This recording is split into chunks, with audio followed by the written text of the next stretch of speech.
जगन्नाथ सांग मैंने आम जानी आम ओडिया आम खाଇବା बहुत बढ़िया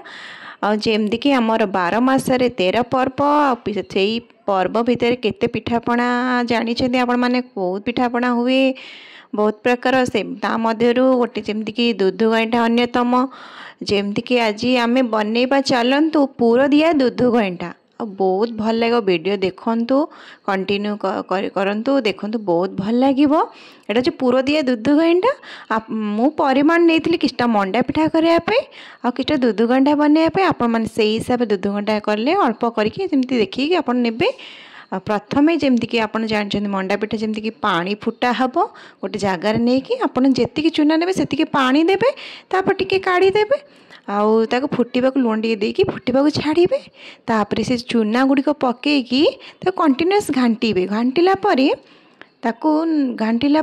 10 मिनट बेला घोड़े की भल भाव चकटी चकटिकी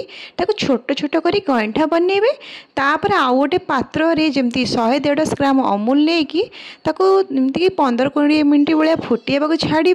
तापर किसी चाउल चूना जमती कि 2 चामच चाउल चूना नहीं कि गोटे स्लरी बन कंटिन्यूअस घांटे घांटी सारा चीनी गुजराती गुंड पकईकी घांटे तापर देखु केडी छोट छोट बनाई ये गईंठा गुड़िक पूरा दिया गईंठा ताकू माने केते टिकी टिकी करी बनाई तापर आम टिके अल्प टिके लुण पकेबा तापर गोटे गोटे करी गईंठा गुड़ी को पकेबा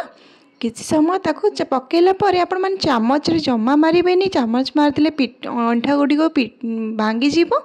आउ तापर 10 मिनट फुटे छाड़देला ताकू सर्व करेंगे